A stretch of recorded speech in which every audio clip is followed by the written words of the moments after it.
Spoilers ahead. Watch out, and take care. The movie begins with Nick Hume, a male office worker who lives a joyful life with his family. Nick is married to Helen Hume, and has 2 sons. Brendan is the elder, and Lucas is the younger. They go about their daily lives happily, but everything changes when a terrible incident occurs in their family. Nick takes his eldest son Brendan to a hockey game one time, because he has been named a starter for his hockey team.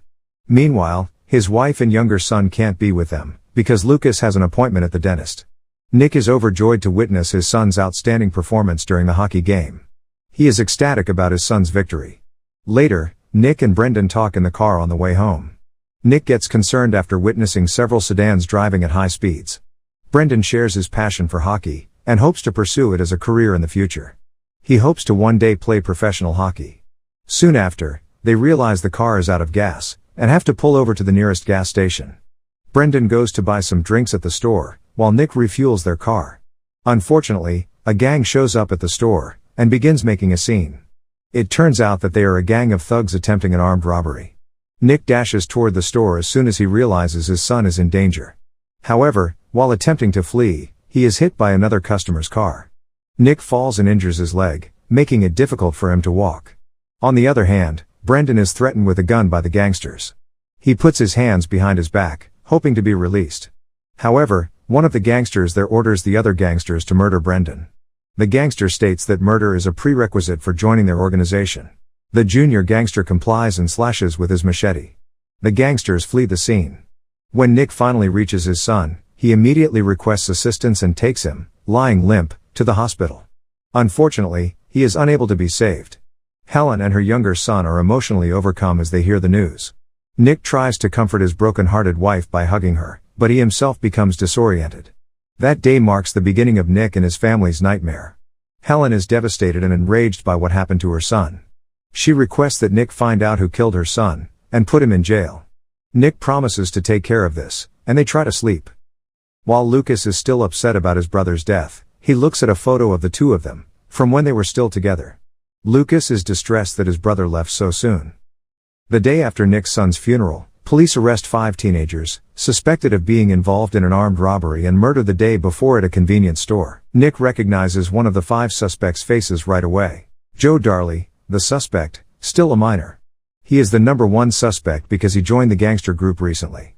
Further investigation reveals, the robbery and murder that occurred at the convenience store the other day, were part of a gangster group's attempt to recruit new members. To join the gangster group, each member must commit various crimes at random, to demonstrate their determination and courage. Nick is furious when he realizes this, since his son had to be the victim of heinous crimes committed solely to appease the criminals. On the day of the trial, Nick is called the main witness in the robbery and murder. But oddly, Nick refuses to give his statement, and instead lets the suspect go free. Nick's lawyers and the judge are stunned by the statement, and question whether Nick truly refuses to testify. He states unequivocally that he would not testify, while giving an angry look full of hatred toward the suspect. Following his release, Nick secretly follows Joe Darley's daily life, and observes his interactions with other gangsters. Nick witnesses his older brother Billy Darley, a gangster partner, heaping praise on Joe for his work. The gangsters repulse Nick, because they take such pride in their illegal activities. It comes to light that Nick chose not to testify in court because he desired to meet Joe, and punish him himself. The fact is that the sentence Joe, who is still a juvenile, would receive in court will not be proportional to the murder. Nick devises a plan to exact revenge on Joe. In addition, he retrieves a knife from his storage area, and goes straight to meet the young man. Nick has second thoughts about what he has to do when he arrives at the gangster's place, but he goes ahead with his plan, and kills Joe, and flees the scene. He did not experience any sense of relief, rather, he got even more frantic as a result of the fact that he had just killed another person, which is something he had never done before. Nick's wife is taken aback when she sees him come home with blood on his hands, and expresses her surprise. He decides to clean himself immediately, taking a shower. He starts crying again, because he was helpless to save his son, and can't do anything to bring him back. When Helen sees that her husband is in distress, she immediately attempts to comfort him. The action shifts to the moment when Billy Darley, the leader of the criminal organization, learns from his fellow criminal Bodie that Joe has been murdered. After hearing the news, Billy realizes that Nick is the one who has taken his brother's life. Now Billy's plan is to make Nick's family life a real nightmare. The following day, Billy gives his associate Hecko the order to murder Nick. Nick is going home from work, and is walking around the neighborhood, and becomes aware that he is being followed from behind. He swiftly disarms the gangster, who is attempting to attack him with a machete, and then hits him with a briefcase. Nick then starts to run as quickly as he can to save his life.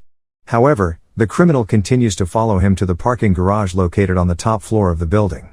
Nick engages the criminal in combat, while they are both in the car, and he ultimately prevails and gets away. The criminal can't escape the moving vehicle he is confined in, which leads to his death. Billy and his gang are unsuccessful. But Billy is still intent on carrying out his plan to get revenge. Nick's workplace is visited by one of Billy's henchmen, Bodie, who is tasked with delivering a package to Nick. Billy threatens Nick, who says he will kill all of Nick's family members. Nick immediately returns to his house after receiving a package containing scribbled pictures of his family. He is taken aback by the gravity of his situation. Now not only is his life in danger, but that of his entire family. He panics and calls the police, to request protection for his home and family for the next 24 hours. However, because there are more members of the criminal organization than officers working that shift, the police can't keep up with them. On that night, there is a massacre of all of the police officers who are on duty outside. Billy and the rest of his thugs successfully break into Nick's house. Nick is forced to watch the murder of his wife and son. After shooting them, Billy finally shoots Nick in the stomach, who passes out. Since Billy and his companion believe Nick has died, they decide to leave the house. It is discovered that Nick had a chance survival, as the bullets that were fired did not cause any damage to his vital organs. His son also survived the attack, but he suffered significant bleeding and head injuries, and is in a coma. However, his wife passed away. Nick, who is already in bad condition at the time, gets even more enraged. He then decides to check out of the hospital, and return to his house. As an act of retaliation, he intends to execute Billy and every other member of the criminal organization. After that, he goes to the bank, and takes out the total amount of money in his bank account. Later that night, he begins searching for the members of the criminal enterprise. Having gathered the necessary information, he then goes to a bar to learn more about Billy's whereabouts.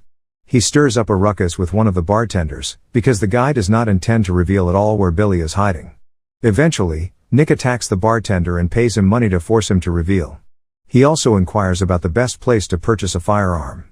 By some strange twist of fate, the bartender points Nick in the direction of a local gangster named Bones Darley, who has a history of dealing weapons in this town. Nick goes to the gangster's place, and promptly purchases a firearm, a long-barreled rifle. Bones Darley eventually concludes that the person who is buying the gun is Nick, who is aiming the weapon at Bones' son Billy. Bones, a father himself, can empathize with Nick's desire for vengeance, and the anger it drives over the deaths. As a result, Bones permits Nick to murder his son, but he refuses to disclose the location of Billy. Bones is a genuine gangster, and he believes that one must pay for one's life and mistakes. After obtaining the firearm, Nick prepares with all his equipment. He goes so far as to shave his head completely bald. After that, Nick pays a visit to Billy's gangster hangout. When he finds one of the gangsters intoxicated with a woman, he asks the gangster to call Billy, and tell him to meet at base camp.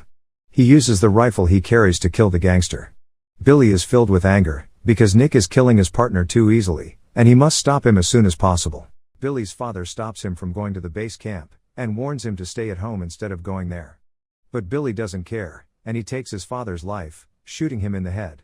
While this is happening, Nick picks off the thugs one by one back at the base camp. He gets seriously injured due to the fight. Before Billy arrives at the base camp, Nick has already eliminated all of the criminals who are present there. Nick and Billy get into a pretty intense brawl, but Nick finally ends Billy's life, even though Nick himself suffers severe injuries. He is successful in exacting vengeance, and makes his way back home, completing his mission.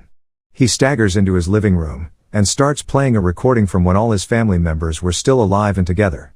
He sheds tears, as he thinks back on all of the memories, when life was peaceful and full of happiness, awaiting his inevitable arrest or death. The end. Thank you for watching. Subscribe if you'd like to see more videos like this. Turn on the notifications, and leave a like to help the channel out.